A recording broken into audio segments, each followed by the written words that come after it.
Aku terbangun oleh suara tawa riuh dari ruang tamu. Matahari pagi Jakarta menyusup melalui tirai tipis apartemen kecil kami, tapi hati aku sudah gelap. Nia, kalau aku bisa bikin lo strike, pasti lo bakal ngerasain betapa enaknya punya cowok, kata Rina, teman sekamarku, sambil tertawa lepas dengan teman-temannya yang sedang berkumpul. Kata-kata itu seperti pisau tajam menusuk dada aku. Aku berdiri di balik pintu kamar, tangan gemetar memegang gagang pintu, tapi tak berani keluar. Rina, yang selalu mengaku paling toleran di kampus Universitas Indonesia, ternyata punya sisi gelap seperti itu. Aku tahu dia bercanda, tapi setiap leluconnya seperti pengingat bahwa aku berbeda, bahwa cinta aku untuk perempuan adalah sesuatu yang harus diperbaiki. Hari itu dimulai seperti biasa, tapi hoax yang menusuk itu membuat aku tak bisa konsentrasi. Aku, Nia, mahasiswi semester akhir jurusan psikologi, sudah lama menyembunyikan identitas aku sebagai lesbian. Di Indonesia, di mana agama dan norma sosial begitu kuat, coming out bukan pilihan mudah. Keluarga aku di Bandung, orang tua yang taat beragama, pasti akan hancur jika tahu. Mereka sudah sering bertanya kenapa aku belum punya pacar, dan aku selalu beralasan fokus belajar. Rina, teman sekamar sejak tahun pertama, adalah satu-satunya orang yang dekat dengan aku di Jakarta. Kami berbagi segalanya, makanan, cerita, bahkan rahasia kecil. Tapi rahasia terbesarku belum pernah aku ceritakan. Malam sebelumnya, aku baru saja putus dengan pacar rahasiaku, Lila. Kami bertemu di komunitas seni kampus, dan hubungan kami penuh gairah tapi juga ketakutan. Lila ingin kami terbuka, tapi aku takut. Nia, kita nggak bisa selamanya sembunyi, katanya kemarin, air mata mengalir. Aku memilih mundur, takut kalau-kalau keluarga atau teman tahu. Kini, mendengar Rina bercanda seperti itu, aku merasa semakin terisolasi. Aku keluar kamar, berpura-pura tersenyum. Pagi, guys. Apa yang lucu, tanyaku, suara berusaha normal. Rina memeluk aku dari samping. Ah, cuma bercanda kok, Nia. Lo kan tahu aku sayang lo apa adanya. Tapi matanya berkedip, seolah ada sesuatu yang disembunyikan. Seiring hari berlalu, aku mulai memperhatikan perilaku Rina. Dia sering gelisah, memeriksa ponsel diam-diam, dan menghindari pembicaraan tentang hubungan. Suatu malam, saat kami duduk di balkon apartemen menghadap lalu lintas macet Jakarta, aku bertanya. Rin, lo lagi ada masalah ya? Dia menggeleng tapi matanya berkaca. Enggak, Nia. Cuma capek kuliah. Aku tahu ada yang salah. Rina berasal dari keluarga konserati di Surabaya, ayahnya pengusaha yang ketat, ibunya ibu rumah tangga yang selalu mengajarkan nilai-nilai tradisional. Dia sering cerita betapa tekanannya untuk menikah muda dengan pria baik-baik. Tapi belakangan dia sering pulang larut, mengaku ketemu teman lama. Puncaknya datang saat aku tak sengaja melihat pesan di ponsel Rina yang tertinggal di meja. Aku kangen kamu, Rin. Kapan kita ketemu lagi, dari nomor tak dikenal, tapi autoproilnya perempuan cantik dengan senyum misterius. Hati aku berdegup kencang. Apakah Rina? Tidak mungkin. Dia yang selalu mengolok-olok di berita, yang bilang nih itu pilihan salah saat kami nonton film tentang Guy Ritchie. Aku pura-pura tak tahu, tapi benih keraguan tumbuh. Malam itu aku tak bisa tidur, memikirkan bagaimana kalau Rina sebenarnya seperti aku. Atau lebih buruk, kalau dia menyembunyikan sesuatu yang bisa menghancurkan kami berdua. Keesokan harinya, aku memutuskan konfrontasi halus. Saat sarapan, aku bertanya tentang teman-temannya. Rin, lo sering ketemu siapa sih akhir-akhir ini?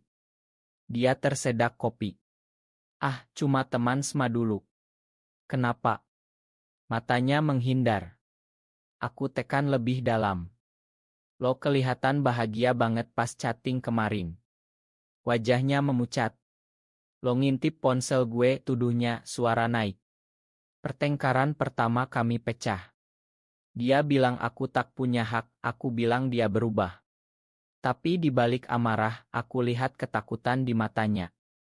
Itu ketakutan yang aku kenal baik, ketakutan akan diri sendiri. Konflik mulai memuncak saat keluarga Rina datang berkunjung. Ayahnya, Pak Budi, pria tegas dengan kumis tebal, dan ibunya, Bu Siti, wanita lembut tapi konservatif. Mereka datang untuk membahas perjodohan Rina dengan anak teman bisnis ayahnya, seorang pemuda bernama Andi. Rina, Andi orang baik. Kamu harus pertimbangkan, kata Pak Budi tegas. Rina tersenyum paksa, tapi aku lihat tangannya gemetar. Malam itu, setelah mereka pulang, Rina menangis di kamar. Aku masuk, memeluknya. Rin, kenapa Longgak bilang kalau Longgak mau? Dia menatap aku, air mata mengalir. Nia, aku nggak tahu harus gimana. Aku suka orang lain. Hati aku berhenti. Siapa, tanyaku hati-hati. Dia diam lama lalu bisik, seorang perempuan. Pengakuan itu seperti bom. Rina, teman homobiku, ternyata lesbian juga. Dia cerita semuanya, bertemu dengan Maya di KAE, perasaan yang tumbuh, tapi dia takut.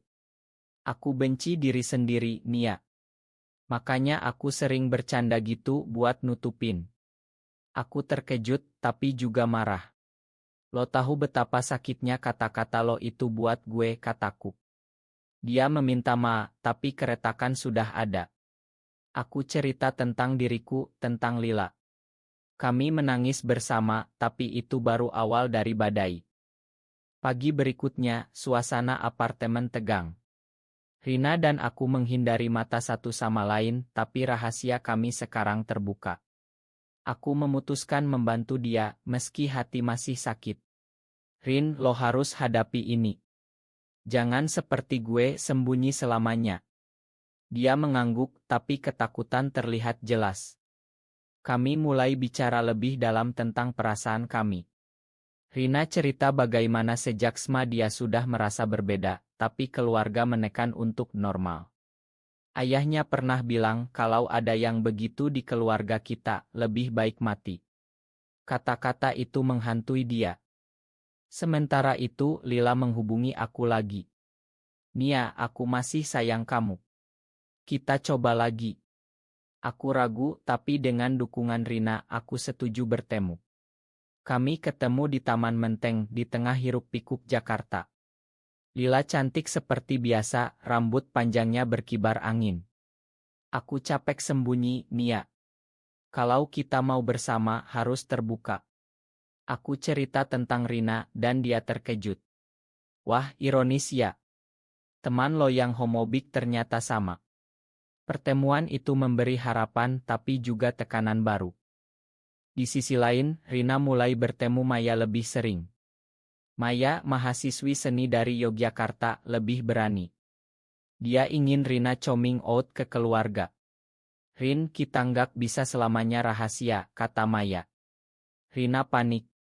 Suatu malam dia pulang mabuk menangis di pelukanku. Nia, aku takut. Kalau ayah tahu, dia bisa usir gue. Aku paham karena keluargaku sama. Tapi aku dorong dia, lo harus pilih, hidup bohong atau bebas. Keputusan itu mulai membentuk konflik. Konflik memuncak saat Andi datang ke apartemen. Dia pria tampan, sopan, tapi Rina jelas tak tertarik. Mereka pergi makan malam atas paksaan keluarga. Saat pulang, Rina marah. Aku nggak bisa, Nia. Aku cinta Maya. Aku sarankan dia bicara ke keluarga, tapi dia tolak. Malah, dia mulai menyalahkan aku. Lo yang bikin gue sadar ini, sekarang gue menderita. Pertengkaran kedua pecah. Aku bilang dia mau naik, dia bilang aku pengecut karena masih sembunyi dari Lila. Tak lama, rahasia mulai bocor. Teman kampus Rina melihat dia dengan Maya di mal, berpegangan tangan. Gosip menyebar. Rina panik, menelepon ayahnya untuk bantah. Tapi ayahnya curiga, datang ke Jakarta tiba-tiba. Rina, apa benar gosip itu? Tanyanya tegas di apartemen. Rina denyut, tapi matanya berkhianat. Pak Budi marah besar, memukul meja. Kamu bawa malu keluarga. Bu Siti menangis. Rina akhirnya mengaku, ayah, aku suka perempuan. Slap. Tamparan ayahnya mendarat di pipi Rina. Aku menyaksikan dari kamar, hati hancur. Setelah itu, Rina diusir dari apartemen oleh ayahnya. Kamu nggak layak dapat bantuan lagi, katanya. Rina packing barang, menangis. Aku tawarkan tempat tinggal, tapi dia tolak. Ini salah lo, Nia. Lo yang dorong gue. Kata-kata itu menyakitkan. Rina pergi ke Maya, tapi hubungan mereka mulai retak karena tekanan. Maya ingin perjuangan, Rina ingin sembunyi. Sementara aku melihat nasib Rina, semakin takut. Lila mendesak coming out, tapi aku mundur lagi. Nia, kamu pilih keluarga atau aku, tanyanya. Aku pilih keluarga, putus lagi. Kesedihan menyelimuti. Aku mulai mempertanyakan pilihan aku. Apakah menyembunyikan diri benar? Atau itu pengkhianatan pada diri sendiri? Rina menghilang selama seminggu setelah diusir. Aku khawatir, menelepon Maya. Dia di sini, tapi lagi down banget, kata Maya. Aku datang ke apartemen Maya di Kemang, menemukan Rina kurus, mata sembab. Rin, makan gue, kataku.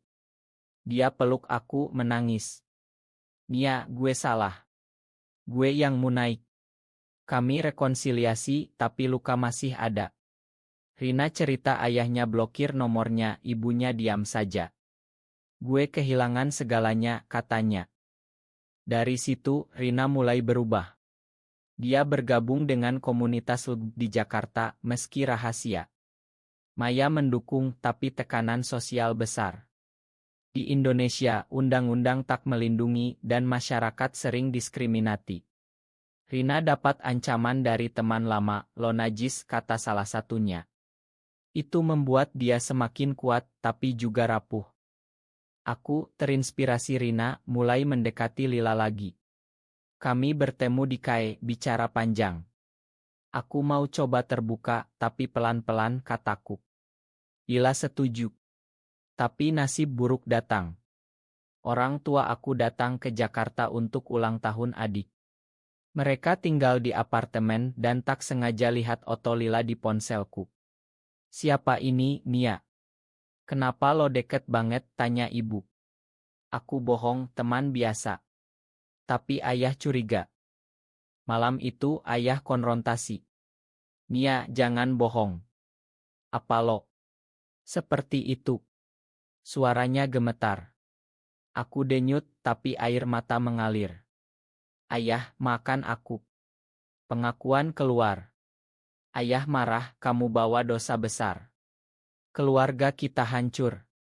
Ibu menangis, kenapa gini, nak?